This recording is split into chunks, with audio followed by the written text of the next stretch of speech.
주님의 한결같은 사랑이 생명보다도 소중하기에 내 입술로 주님께 영광을 돌립니다. 이 생명 다하도록 주님을 찬양하렵니다. 내가 손을 들어서 주님의 이름을 찬양하렵니다. 아멘.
믿음은 바라는 것들의 확신이요,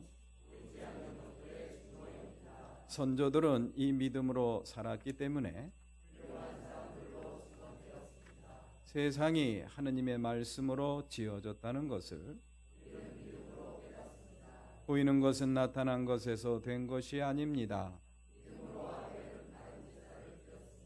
그래서 그는 의인이라는 증언을 받았습니다. 믿음으로 에녹은 죽지 않고 하늘로 옮겨갔습니다. 아멘. 전능하사 천지를 만드신 하나님 아버지를 내가 믿사오며 우리 주 예수 그리스도를 믿사오니 이는 성령으로 잉태하사 동정녀 마리아에게 나시고 본디오 빌라도에게 고난을 받으사 십자가에 못 박혀 죽으시고 장사한 지 사흘 만에 죽은 자 가운데서 다시 살아나시며 하늘에 오르사 전능하신 하나님 우편에 앉아 계시다가 저리로서 산 자와 죽은 자를 심판하러 오시리라. 성령을 믿사오며 거룩한 공예와 성도가 서로 교통하는 것과 죄를 사하여 주시는 것과 몸이 다시 사는 것과 영원히 사는 것을 믿사옵나이다. 아멘. 성부 성자와 성령 영원히 영광 받으옵소서.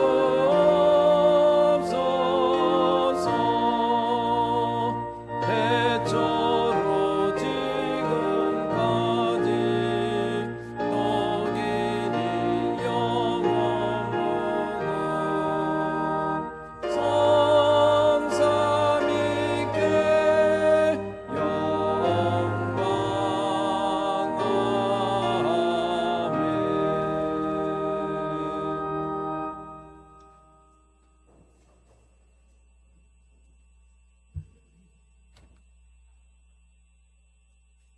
은혜의 주님, 돌아보면 너무나도 많은 일이 있었던 올 한 해, 저희가 겪었던 크고 작은 어려움 속에서도 늘 우리와 함께 해주시고, 지치고 힘들었던 순간마다 은혜로 저희를 일으켜 주심을 감사드립니다. 부족한 믿음을 채우시고 새 힘을 부어주셔서 어려움을 지나올 수 있게 하신 주님의 은혜에 감사드리며, 주님께서 허락하신 모든 순간이 우리의 삶의 축복임을 깨닫게 하여 주옵소서. 지난 날을 돌아보며 우리의 삶에 임하신 주님의 사랑을 기억하고 앞으로 남은 날들에도 주님을 더욱 의지하며 살아가게 하여 주옵소서. 사랑의 주님, 주님의 돌보심을 알면서도 세상을 살아가며 때로는 무엇을 먹을까, 무엇을 마실까 염려하며 주님의 뜻을 외면하고 일신의 안위를 위하여 살아왔음을 이 시간 고백합니다. 하루하루 살아가며 반복되는 생활에서 빛과 소금의 역할을 하지 못했고, 주님의 뜻보다는 세상에서 뒤처지지 않으려 앞만 보고 살아왔음을 회개하오니 주님 용서하여 주옵소서. 주님의 공의와 정의와 사랑이 우리들 마음 가운데 함께하여 주옵소서. 오늘 우리들의 사회는 기후위기, 전쟁위기, 경제위기, 정당 간의 갈등으로 인한 민주주의의 위기, 의료대란으로 인한 생명의 위기 등 너무나도 어렵고 힘든 사회를 살아가고 있습니다. 정치인들에게 지혜와 공의로운 마음을 더하여 주셔서 국민의 삶과 뜻을 존중하며 무엇보다 정의의 하나님 주님의 뜻에 부합하는 길로 나아갈 수 있도록 함께하여 주옵소서. 매형교회를 이 지역에 세워주시고 낮은 곳에 낮은 자들과 함께하며 지역사회에 복된 소식을 전하게 하심을 감사드립니다. 우리 교회가 이 지역의 영혼 구원의 전진기지가 되게 하여 주시옵고, 날마다 깨어있는 교회가 되게 하여 주옵소서. 시대의 사명을 감당하는 교회가 되게 하시고, 용기와 믿음의 담대함으로 세상을 향해 복음의 씨앗을 전파하는 교회가 되게 하여 주옵소서. 이를 위하여 목사님으로부터 교회의 온 성도들이 말씀을 의지하며 각자의 자리에서 거룩한 산예배를 드리는 삶을 살아갈 수 있도록 함께하여 주옵소서. 오늘 예배를 통하여 건강, 재정, 가정의 평화 등 우리 모두가 가지고 온 각자의 기도 제목이 주님으로부터 응답받고 위로받고 영육 간의 강건함을 회복하는 시간이 되게 하여 주옵소서. 오늘 예배를 위해 수고하고 헌신하는 모든 손길을 기억하여 주시고 그들의 헌신으로 주님의 영광이 드러나게 하여 주옵소서. 성가대의 찬양이 주님과 우리에게 기쁨이 되게 하시고 오늘 예배의 모든 과정에 섬기는 이들의 수고를 기억하여 주셔서 주님의 사랑을 전하며 살아갈 때 섬기며 큰 기쁨과 축복으로 살아가는 저희가 되게 하여 주옵소서. 오늘 말씀을 전하시는 목사님의 건강과 지혜를 허락하여 주시고 성령이 함께 하셔서 말씀을 묵상하실 때마다 주님의 뜻을 분별하고 은혜의 말씀을 담대히 증거하게 하여 주옵소서. 또한 그 말씀을 듣는 우리들은 주님의 뜻을 분별하고 한 주 동안 세상 가운데 살아갈 때 힘과 능력을 공급받는 귀한 시간이 되게 하여 주옵소서. 우리의 삶의 주인 되시고 함께 하시는 예수님의 이름으로 기도드립니다. 아멘. 하늘에 계신 우리 아버지, 그 이름을 거룩하게 하여 주시며 그 나라를 오게 하여 주시며 그 뜻을 하늘에서 이루신 같이 땅에서도 이루어 주십시오. 오늘 우리에게 필요한 양식을 내려주시고 우리가 우리에게 죄 지은 사람을 용서하여 준 것 같이 우리의 죄를 용서하여 주시고 우리를 시험에 들지 않게 하시고 악에서 구하여 주십시오. 나라와 권세와 영광은 영원히 아버지의 것입니다. 아멘.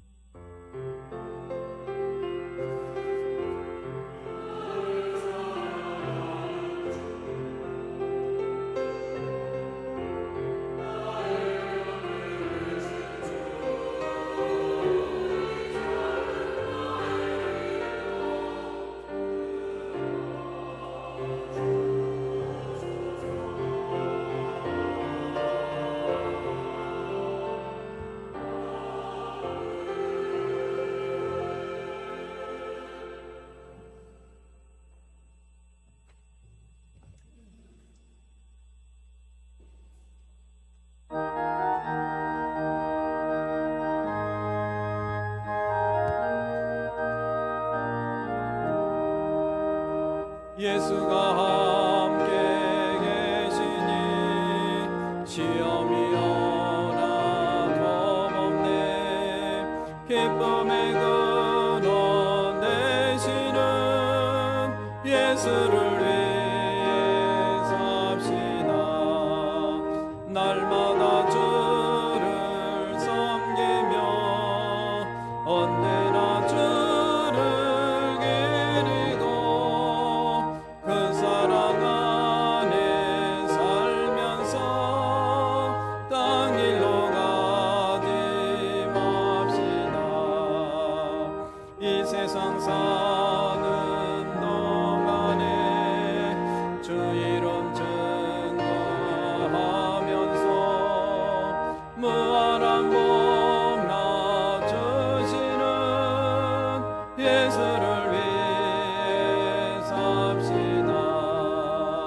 날마다 주를 섬기며 언제나 주를 기리고 그 사랑 안에 살면서 땅 길로 가지 맙시다.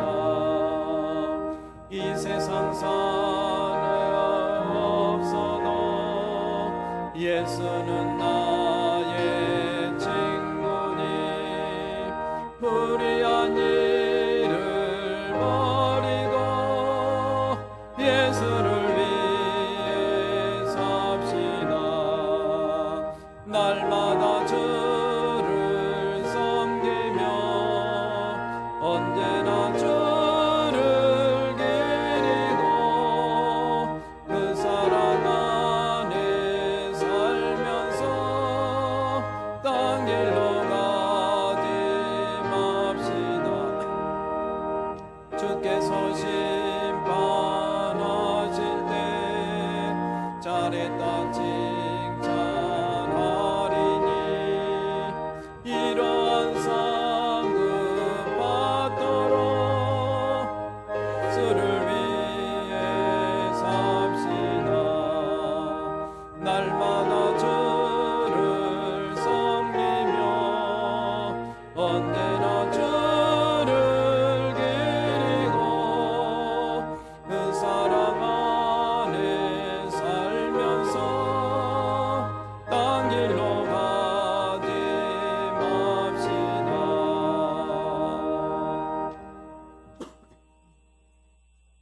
모두 일어나셔서 시 134편 말씀 한 목소리로 봉독하겠습니다. 시 134편 1절부터 3절까지 한 목소리로 봉독합니다. 시작. 밤에 주님의 집에 서 있는 주님의 모든 종들아 주님을 송축하여라. 성소를 바라보면서 너희의 손을 들고 주님을 송축하여라. 하늘과 땅을 지으신 주님께서 시온에서 너에게 복을 내려 주시기를. 아멘. 모든 것을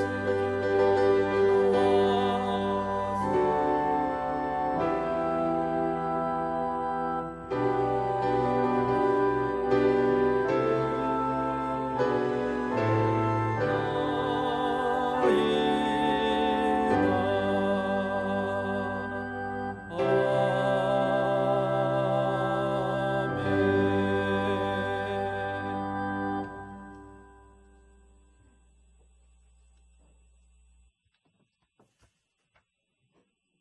11월 달 묵상 말씀입니다. 열매가 익으면 곧 낫을 댄다. 추수 때가 왔기 때문이다.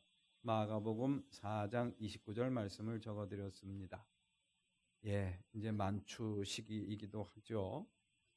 추수 때가 의미하는 바가 우리에게 어떤 영적인 의미가 있는가, 삶의 의미가 있는가를 성찰하게 하는 소중한 말씀입니다. 오늘 오후 예배는 기후환경위원회 주관으로 영화 날씨의 시대의 2부 경고하는 지구 상영회를 갖습니다. 상영 시간이 한 50분 정도 됩니다. 그래서 한 10분, 20분 정도 함께 소감을 나누는 시간을 가지려면 좀 시간이 필요할 것 같아서 상영 시간을 1시 50분으로 당겨서 시작을 하겠습니다. 장소는 사회봉사관입니다. 바로 2층 카페 우회층에서 그래서 상영을 할 테니까 많은 참여 바랍니다. 그리고 다음 주일 오후 예배는 제3남성교회 주간 헌신 예배로 드리도록 하겠습니다. 2025년 교회학교 교사를 모집합니다.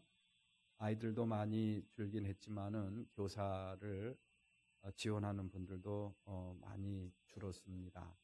여러분들 기도하시는 가운데 어린 교회 학교를 지도할 교사로 헌신하고자 원하시는 분 있으면은 게시판을 참조하시고 우리 김세종 목사에게 문의해 주시기를 바랍니다.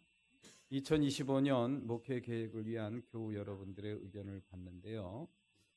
게시판에 써 있는 걸 참고하셔서 이렇게 게시판에 다음 주일까지 기재를 해주시면 고맙겠습니다. 내가 뭐 관리부에 들어가서 봉사를 하고 싶다, 아니면은 방송실에 들어가서 뭐 봉사를 하고 싶다, 아니면 성만찬 위원을 해서 성만찬 하는데 도움이 되었으면 좋겠다, 뭐 이런 생각들이 있으시면은 이름을 써 주시면은 그대로 반영을 하도록 하겠습니다. 신앙 공동체를 위한 헌신과 나눔으로 제4여성교회 중식 봉사해 주시고요. 그리고 2015년 달력이 나왔습니다. 여기 프린트가 잘못됐어요. 2015년으로 된 2025년 달력입니다. 다음 주까지는 한 가정에 하나씩만 가져가셨으면 좋겠어요. 왜 그런지 아시죠? 그리고 12월 첫 주부터는 이제 마음껏 가져가십시오.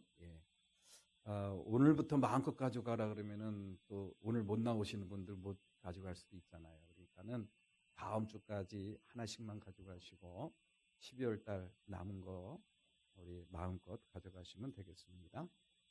아마도 충분히 했으니까 많이 남을 거라고 생각을 합니다. 우리 김영희 권사님께서 우리 같은 동네로 이사를 하셨습니다. 기도드리겠습니다. 은혜로우시고 자비로우신 하나님 아버지 감사합니다. 지난 한 주도 은혜 가운데 지켜주시고 오늘 거룩한 주님의 날, 복된 날 주님 전에 저희들을 불러주셔서 예배자로 앉혀주시니 감사를 드립니다. 이 한 시간도 마음과 뜻과 정성을 다하여 하나님이 기뻐하시는 예배 드릴 수 있도록 저희들의 마음을 주관하여 주시옵소서. 이 한 시간도 예배하는 자에게 내려주시는 하나님의 은혜 준비되어 있는 줄로 믿습니다. 그 하나님의 은혜를 바라볼 수 있는 믿음의 눈을 저희들에게 먼저 열어주시옵소서. 이 한 시간도 살아계시고 역사하시는 주님께서 저희들에게 매 순간 말씀하시는 그 말씀 잘 경청할 수 있도록 저희들의 귀도 열어주시기를 원합니다. 이 한 시간도 주의 전에서 예배드리며 은혜 받고 또 마음의 귀한 헌신과 결심을 하는 그 다짐을 하나님 앞에 잘 드릴 수 있도록 저희들의 마음의 문도 활짝 열어 주시옵소서. 이 한 시간도 준비한 예물을 하나님 앞에 드립니다. 이 예물을 드린 손길마다 우리 주님께서 기억해 주시고 어여삐 여겨 주시옵소서. 저들 삶 속에 더욱더 큰 기도에 더욱더 큰 감사와 더욱더 큰 찬송의 제목들이 차고 넘치도록 주님 축복해 주시기를 원합니다. 이 땅에 살면서 물질로 인하여 어려움 당하지 않도록 저희들의 살림살인도 지켜주시고 돌보아 주시옵소서. 이 예물이 하나님의 나라와 영광을 위해서 또 소중하게 사용될 수 있도록 성별하시고 또한 축복하여 주시기를 원합니다.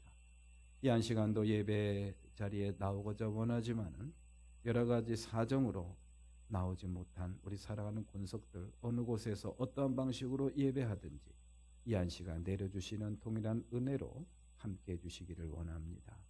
예수님의 이름으로 기도드립니다. 아멘.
예, 감사합니다. 은혜로운 찬양에 은혜 많이 받았습니다. 예, 오늘도 이렇게 주님을 마주하며 예배하는 우리 교우 여러분들 주님의 이름으로 환영하고 또 축복합니다. 우리 한 시간 다 같이 앞뒤 좌우를 보시면서 사랑과 축복의 인사 나누시겠습니다. 인사 나누시죠. 사랑합니다. 그리고 축복합니다.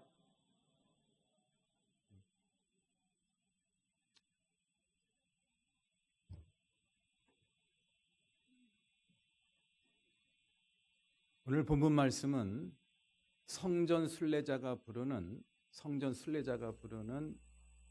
그러한 노래 또는 시 또는 신앙 고백의 마지막 편입니다. 시편 120편부터 134편 오늘 본문 말씀까지 성전 순례자가 부르는 그러한 노래 또는 신앙 고백 시로 구성이 되어 있다는 거, 제가 시 120편 말씀을 나눌 때 말씀을 드린 기억이 납니다. 예, 그래서 성전 순례자들이 부르는 노래 가운데 마지막 말씀이 바로 오늘 시 134편 말씀입니다. 오늘 말씀은 굉장히 평이합니다. 너무너무 평이합니다. 밤에 주님의 집에 서 있는 주님의 모든 종들아 주님을 송축하여라. 성전 순례자들이 밤중에 이제 성전에 도착을 한 겁니다. 밤중에 도착을 했어요. 그래서 밤중에 도착을 해서 성전에서 찬양을 하는 레위인들 또 제사장들을 만나서 요청을 하는 거예요.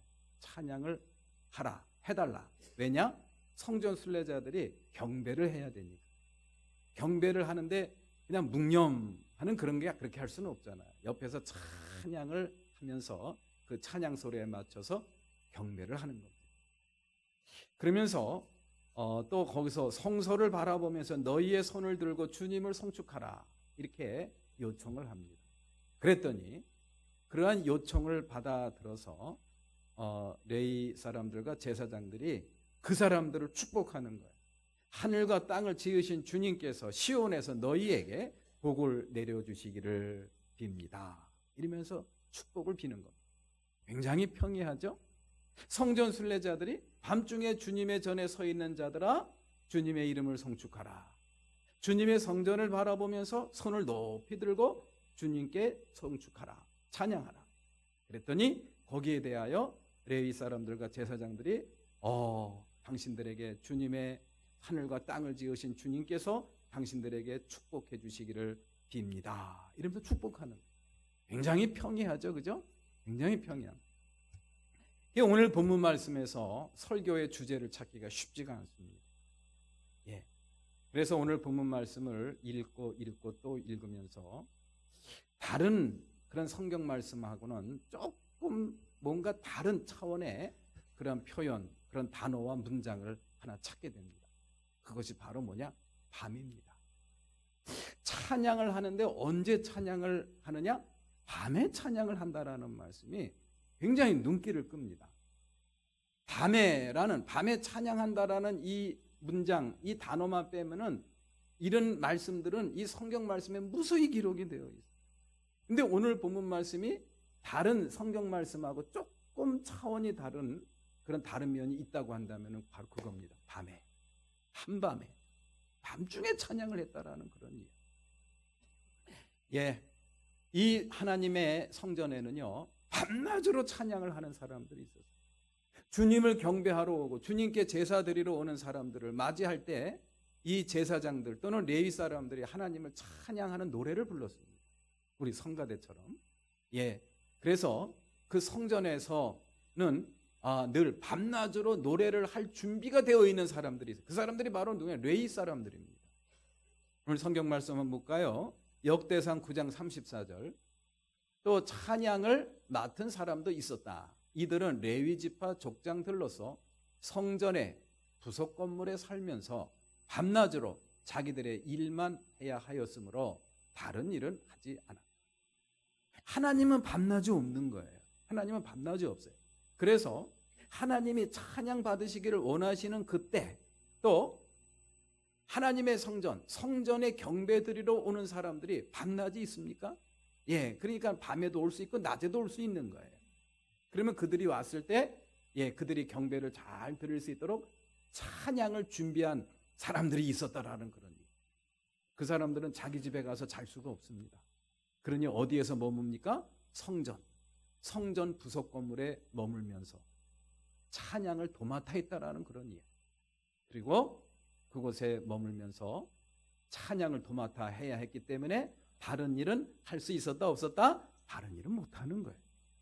그래서 이들을 위해서 이스라엘 백성들, 유대인들은 11조를 냈습니다. 그래서 그들에게 이제 먹을 양식을 제공하고 생활비를 제공했던 것을 우리는 알 수가 있죠.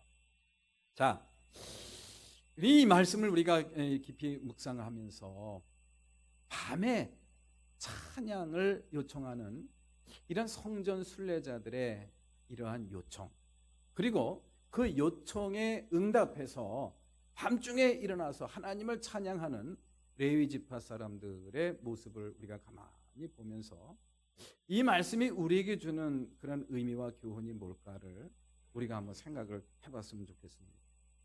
밤중에 왜 찬양을 하라고 요청을 했을까? 밤에는 자야 되잖아요. 그리고 낮에 할 수도 있지 않습니까? 그런데 왜 밤에 찬양을 요청하는 그러한 성전 순례자들의 요청, 또 그 요청에 이렇게 그 요청을 수용하고 기쁘게 반응하는 그런 레위 지파 사람들의 모습, 이 말씀이 우리에게 주는 의미를 저는 두 가지로 한번 생각을 해보게 되더라고요. 먼저 밤중에도 주님을 찬양할 준비가 되어 있는 그런 레위 사람들과 제사장들이 있었다라는 그런 이야기. 밤중에도 주님을 찬양할 준비가 되어 있는 레위 지파 사람들과 그리고 제사장들이 준비되어 있었다. 하나님은 밤과 낮이 없습니다. 우리 사람들만 밤과 낮이 있는 거예요. 그렇기 때문에 하나님을 밤에도 찬양할 수 있고 낮에도 찬양할 수가 있었다. 그래서 밤낮으로 찬양할 준비가 되어 있었던 그런 사람들이 성전에 있었고 성전 부속 건물에서 지내고 있었다라는 거 우리가 염두에 뒀으면 좋겠습니다. 그리고 밤이든 낮이든 찬양을 받으시기를 원하시는 그런 하나님의 그러한 모습을 오늘 말씀을 통해서 다시 한번 생각을 해보게 됩니다. 밤이든 낮이든 찬양을 받으시기를 원하시는 하나님. 결국 오늘 본문 말씀이 우리에게 주시는 교훈은 바로 그거라는 깨달음이 오더라고요. 우리의 삶 속에서, 저와 여러분들 삶 속에서 언제든지 주님을 찬양할 준비가 되어 있느냐는 그런 이유.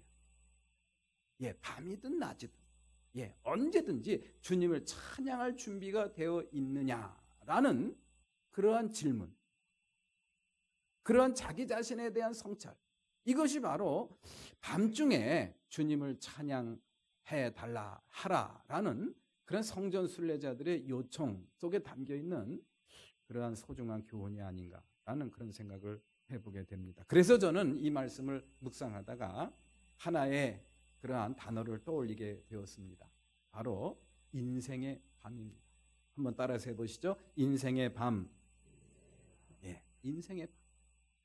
그렇구나. 여기서 밤중에 낮에 찬양할 수도 있지만 굳이 밤에 몰려가서 하나님을 찬양해 달라 또 하는 그러한 레위 사람들, 또 성전 순례자들의 모습을 보면서 그렇구나. 이 말씀이 우리에게 주시는 진정한 의미는, 오늘 이 21세기를 살아가는 저와 여러분들에게 주시는 진정한 의미는 바로 그거나.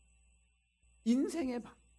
인생의 밤에 우리가 찬양할 준비가 되어 있느냐라는 것을 저희들에게 질문하고 있는 그런 말씀이 아닌가라는 그런 깨달음이 오더라.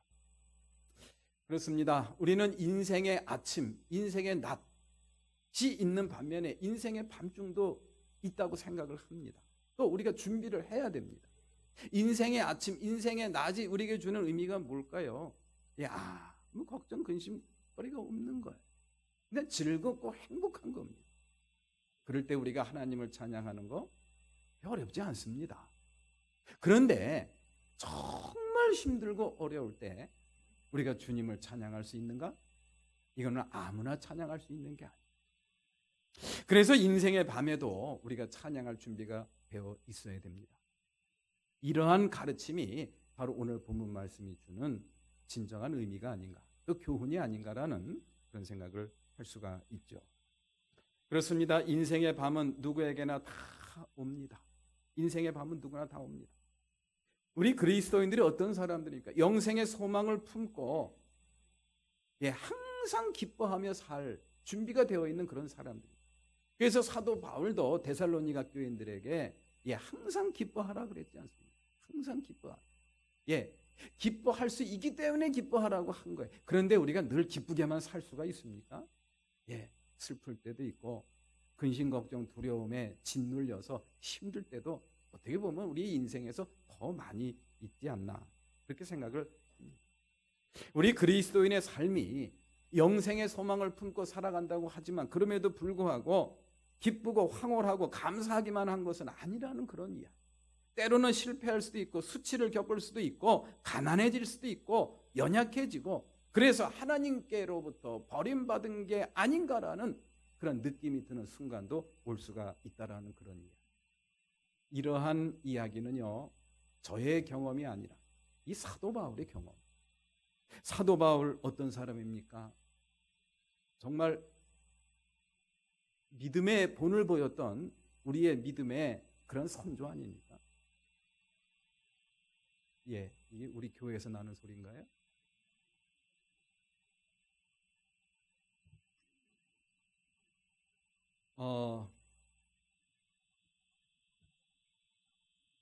갑자기 잊어버렸네요. 어디까지 했지? 인생의 밤. 이 사도 바울도 인생의 밤을 맞이했다는 것을 우리는 알 수가 있어요. 정말 하나님의 음성을 직접 들을 만큼 하나님과 친밀한 소통과 교제를 했던 사람이 바로 사도 바울 아닙니까? 하나님의 놀라운 기적을 수없이 경험을 하고 정말 놀라운 능력으로 사람들을 살려내는 그런 기적을 경험했던 분이 바로 사도 바울. 그럼에도 불구하고 정말 이 사도 바울도 흔들릴 때가 있었다라는 그런 이야기. 고린도후서 1장 8절 말씀을 다 같이 한번 봅니다. 형제자매 여러분, 우리가 아시아에서 당한 환난을 여러분이 알기를 바랍니다. 우리는 힘에 겹게 너무 짓눌려서 마침내 살 희망조차 잃을 지경에 이르렀습니다. 정말 이 문장을 가만히 몇 번 읽어보면요, 이 사도 바울이 정말 힘든 경험을 했구나. 다시 말해서 인생의 밤을 경험을 했다라는 것을 저희들에게 이렇게 전해주고 있는 것이 그렇습니다. 사도 바울과 같은 분도 인생의 밤, 정말 나는 하나님께로부터 버림받은 그런 존재가 아닌가라는 그런 생각이 들 정도로 그런 힘든 경험을 했다라는 그런 이야기. 하물며 저와 여러분들은 오죽하겠습니까? 아시리아를 통해서 고난을 받던 족속이 있었어요. 구약시대 때 에돔 족속이죠. 에돔 족속은 아시다시피 아브라함의 아들 에서의 후손들이 에돔 족속입니다. 그런데 이 에돔 족속이 이 북쪽에 있는 아시리아로부터 수시로 침략을 당해가지고 큰 어려움을 많이 당했습니다. 너무너무 힘드니까 이제 옆 나라에 있는 유다 나라에서 예언 활동을 하고 있는 이사야 예언자를 찾아갑니다. 이사야 예언자를 찾아가서 물어보는 거예요. 우리가 이렇게 힘들게 살고 있습니다. 우리가 이렇게 어둠의 세력에 짓눌려서 이렇게 힘겹게 살아가고 있는데 우리에게 과연 아침은 올까요? 무엇이 올까요? 아침이 올 거예요. 물어보는 거예요. 그때 이사야 예언자가 대답을 해줍니다. 그 대답이 이사야서 21장 12절 말씀에 기록이 되어 있습니다. 우리가 다 같이 한번 봉독해 봅니다. 시작. 아침이 곧 온다. 그러나 또다시 밤이 온다. 묻고 싶거든 물어보아라. 다시 와서 물어보아라. 이사야 21장 12절 말씀. 이게 무슨 말이에요? 아침이 오긴 온다는 그런 얘기. 너희들이 그렇게 고대하고 고대하던 아침이 온다. 아시리아로부터 해방될 날이 올 수 있다. 온다라는 그런 이야기. 그러나 또다시 무엇이 온다? 밤이 온다. 이 말씀이 우리에게 주는 아주 소중한 교훈이 있죠. 어떻게 보면 이 말씀이 정말 인생의 어두운 터널과 같은 그런 인생의 어둠을 지나가는 저와 여러분들에게 주시는 하나님의 그런 이 말씀이 아닐까라는 그런 생각이 들어요. 예, 반드시 좋은 날 옵니다. 예, 이 모든 문제가 해결될 날이 분명히 옵니다. 그러나 문제는 바로 뭐냐? 또다시 무엇이 온다? 밤이 온다라는 그런 이야기. 이 말씀이 우리에게 주는 소중한 교훈은 바로 그겁니다. 이 땅에 우리가 발을 붙이고 사느나, 이 땅에 발을 붙이고 사느나 우리의 삶 속에서는 아침과 밤과 아침은 끊임없이 반복된다라는 그런 이야기. 그러니 아침이 온다고 좋아하고 밤이 온다고 주눅들고 실망하고 절망하고 포기하고 그러지 말라는 그런 이야기. 밤은 밤대로 의미가 있다라는 그런 이야기입니다. 낮은 낮대로 의미가 있듯이 밤도 밤대로 의미가 있다라는 그런 이야기. 그러니 중요한 것은 낮이냐 밤이냐 밤이냐 낮이냐 그게 중요한 게 아니라 밤이라고 느껴지는 그 순간에 그 밤을 대하는 우리의 삶의 태도, 우리의 자세, 우리의 반응 그게 중요하다라는 그런 이야기. 그게 중요하다라는 그런 이야기. 밤이 주는 유익함이라는 것도 있습니다. 여러분들 밤중에 이렇게 시내에서는 하늘에 반짝이는 아름다운 별빛이 잘 안 보이죠, 그죠? 그러나 깊은 산중에 들어가면은 하늘에 반짝이는 별빛을 무수한 별빛을 얼마든지 바라볼 수가 있습니다. 예, 마찬가지입니다. 우리의 인생은 이 깜깜한 밤은 깜깜한 밤대로 의미가 있듯이 우리 인생의 밤에도 그런 의미가 있다라는 그런 이야기. 낮에 할 수 없는 인생의 낮, 인생의 아침에 도저히 경험할 수 없는 그 무엇을 우리가 경험할 수 있다라는 거. 그것이 바로 이 자연, 깜깜한 하늘이 우리에게 주는 소중한 교훈이 아닌가라는 그런 생각을 해보게 됩니다. 그래서 우리가 이 땅에 살면서 인생의 밤을 맞이할 때마다 우리가 절망하거나 좌절하거나 포기해서는 안 됩니다. 그것을 우리가 어떻게 대하느냐, 어떻게 바라보느냐, 그것을 우리가 늘 성찰하고 주님이 주신 말씀을 우리가 마음에 새길 필요가 있는 것입니다. 자, 그러면은 우리가 인생을 밤을 맞이할 때마다 어떻게 반응을 해야 되는가? 그것을 오늘 성경 말씀에서, 오늘 본문 말씀에서 저희들에게 암시해 주는 아주 소중한 말씀이죠. 그게 바로 2절 말씀입니다. 2절 말씀을 다 같이 한번 봅니다. 다 같이 시작. 성소를 바라보면서 너의 손을 들고 주님을 송축하여라. 아멘. 성소를 바라보면서 너의 손을 들고 주님을 송축. 깜깜한 밤중에 성전 순례자들이 성전에 도착했어요. 그때 레위인들과 제사장들에게 요청하는 말씀이 성전을 바라보면서 두 손을 들고 주님을 송축하라, 찬송하여라. 이렇게 요청을 하고 있는 이 말씀 속에서 우리가 저와 여러분들 각자의 삶 속에서 인생의 밤을 맞이할 때, 그 인생의 밤을 맞이할 때 우리가 어떻게 반응을 해야 되는가를 이 말씀 속에서 우리가 찾아볼 수 있지 않을까라는 그런 생각이 들어요. 성소를 바라보면서 찬양을 하라는 그런 이야기. 성소를 바라보라는 게 무슨 뜻일까요? 성전을 바라보라는 게 무슨 뜻일까요? 성전을 바라보면 그 성전에는 돌과 그리고 군데군데 세우던 횃불과 아마 촛불이 보일 거예요. 그거를 바라보라는 거예요? 그건 아니죠. 그건 아닙니다. 그 성전에 임재하시는, 또 임재하시겠다고, 거기에 머무시겠다고 약속하신 그 하나님, 그 하나님을 바라보라는 그런 이야기.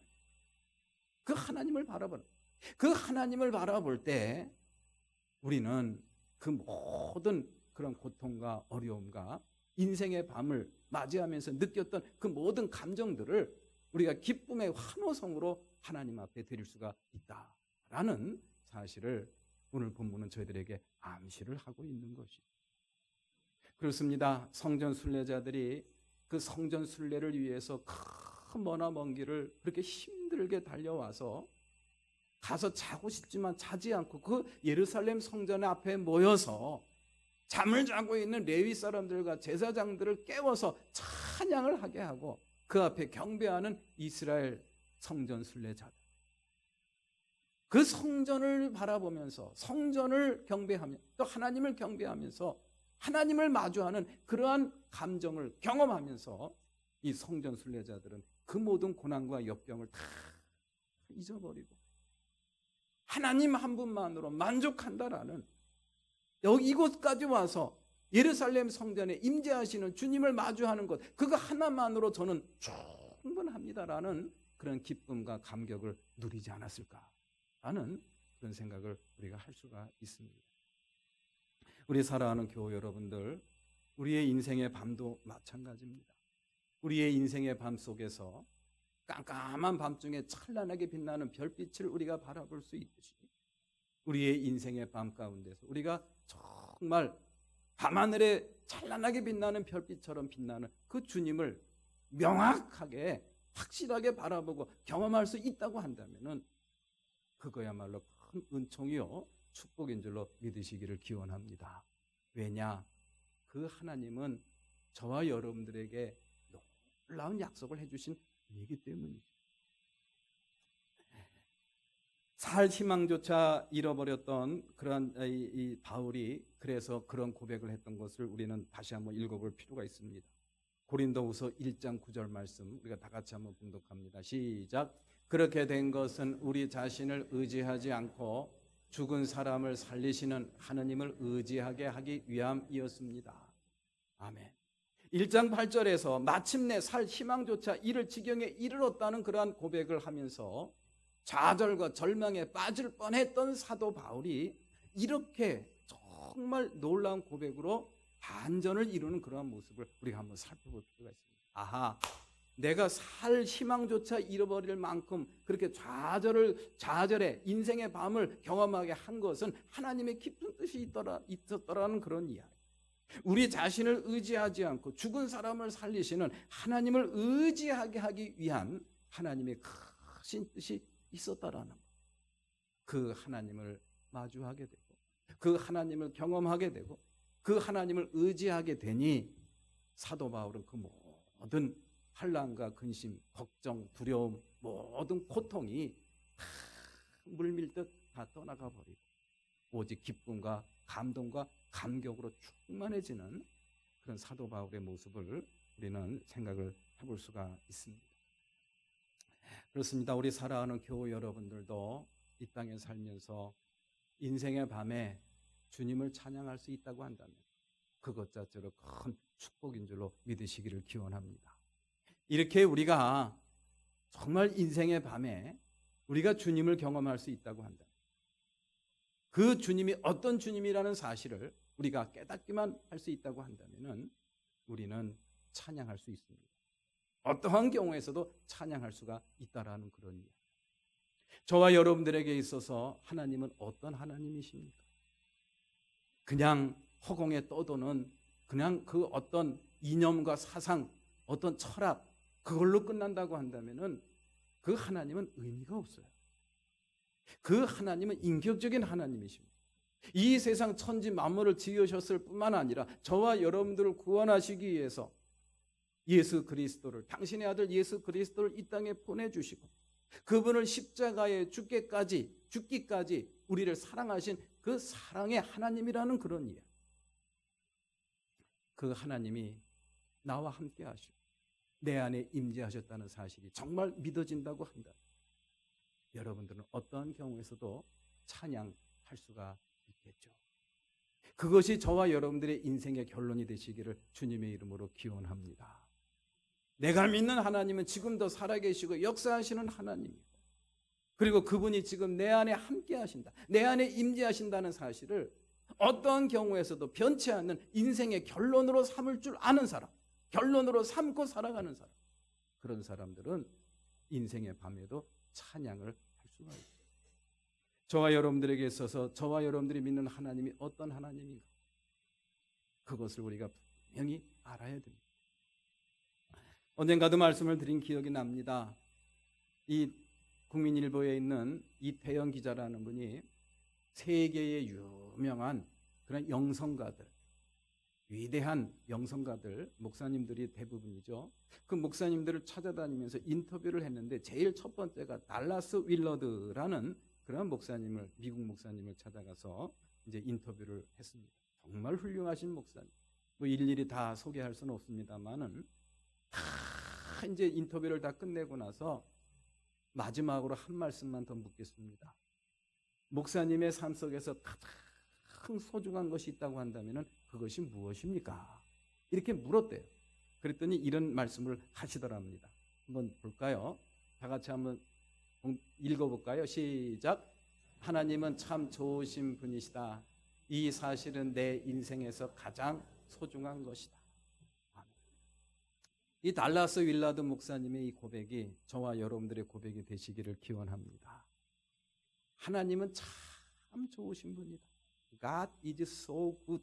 하나님은 너무너무 좋으신 분이다. 이보다 더 좋을 수 없다고 표현할 수 없는 정말 좋으신 분이다.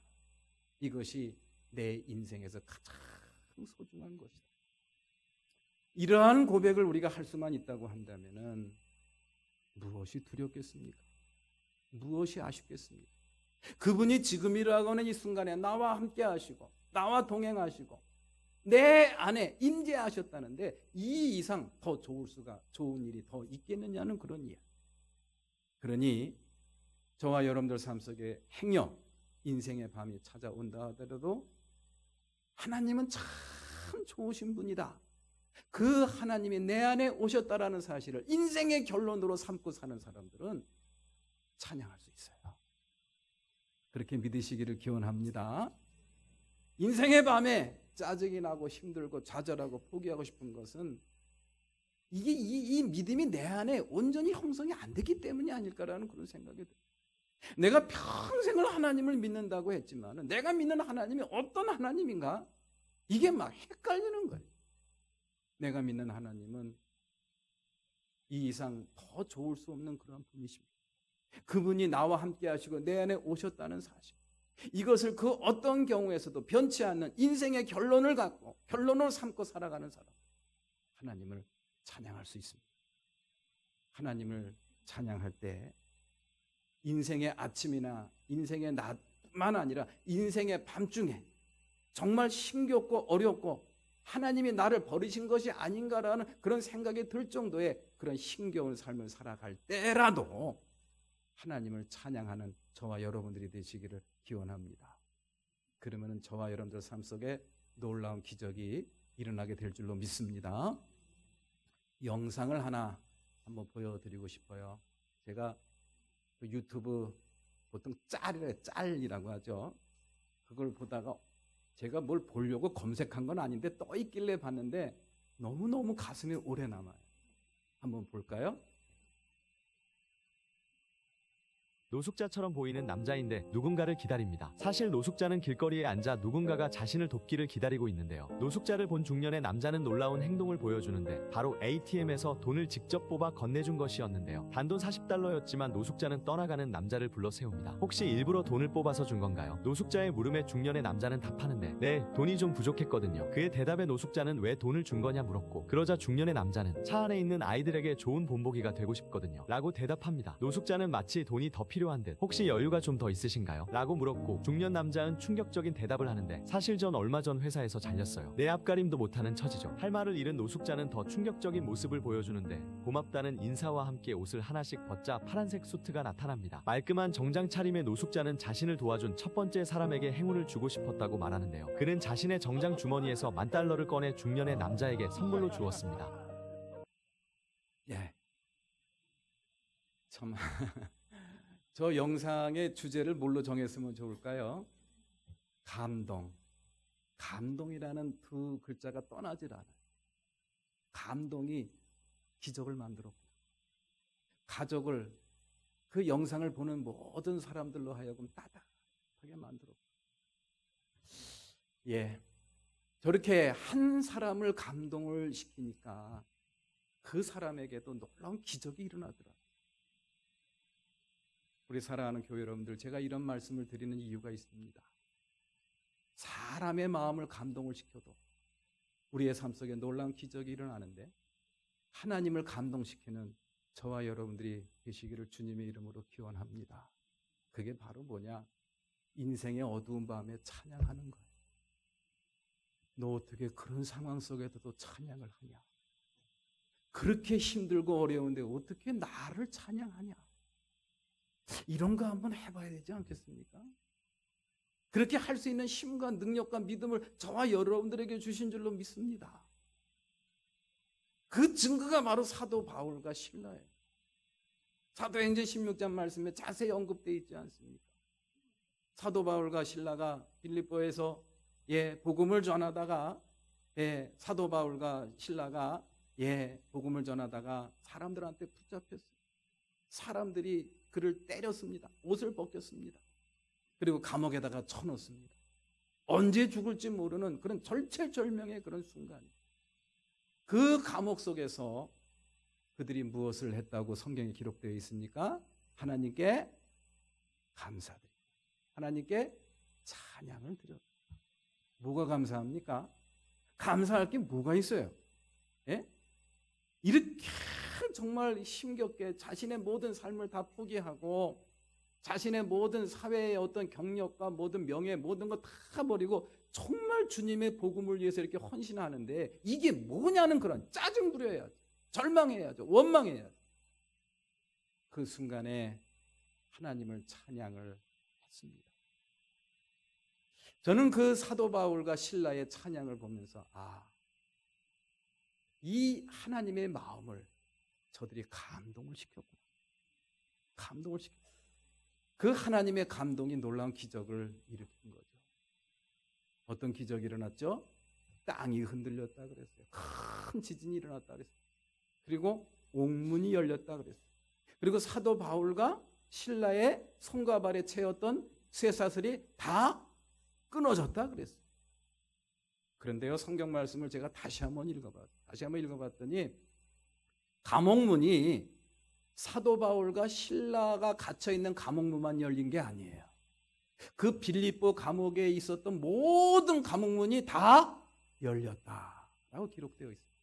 그리고 사도 바울과 신라를 꽁꽁 묶어놨던 쇠사슬만 끊어진 게 아니라 빌립보 감옥에 갇혀있던 모든 죄인들의 쇠사슬이 다 끊어졌다. 저는 부끄럽게도 이거를 이 40년 만에 처음으로 발견했어요. 모든 감옥문이 열리고 모든 죄수의 쇠사슬이 끊어졌다. 굉장히 은혜를 받았습니다. 찬송은 사도 바울과 신라만 불렀어요. 그 옆에 있던 사람들은 그 찬송을 듣기만 한 거예요.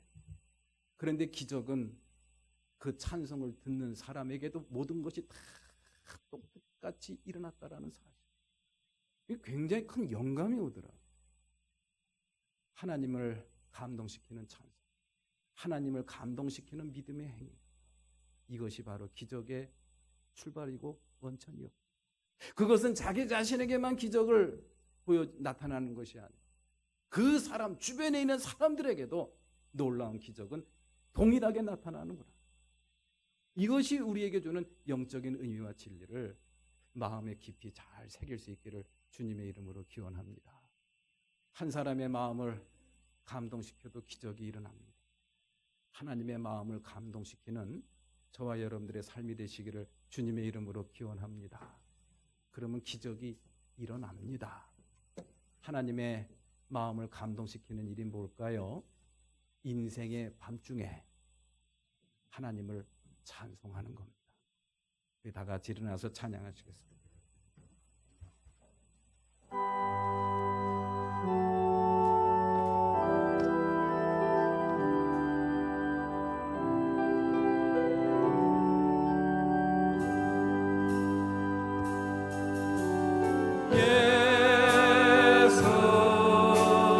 사랑합니다.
우리들 인생을 살다 보면은 인생의 밤중을 맞이하게 됩니다.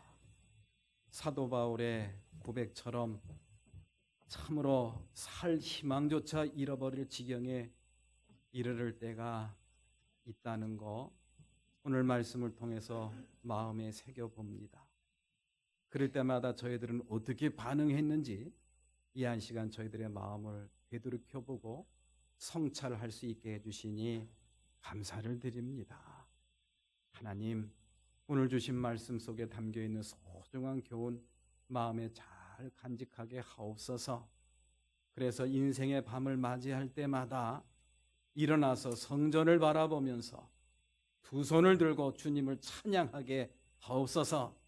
그래서 사도 바울과 실라가 갇혔던 감옥 속에 나타났던 놀라운 기적이 우리들 삶 가운데 나타나는 역사가 나타나기를 소망합니다.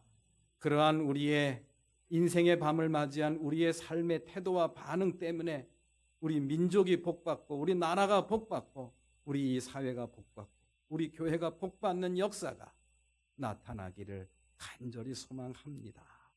이제는 우리 주 예수 그리스도의 은혜와 하나님 아버지의 크신 사랑, 성령님의 감화 감동 역사 내주하시고 오늘 주님을 마주하며 온전한 예배로 영광 돌리고 인생의 밤중을 맞이한다 할지라도 좌절하거나 절망하지 않고 성전을 바라보면서 두 손을 높이 들고 주님을 송축하는 아름답고 복된 믿음의 삶을 살기로 다짐하고 세상을 향해 나아가는 우리 귀한 우리 권속들 머리 위에 저들의 가정 위에 저들의 기업과 직장과 학업 위에 지금부터 영원토록 함께 하시옵기만을 간절히 축원하옵나이다. 아멘.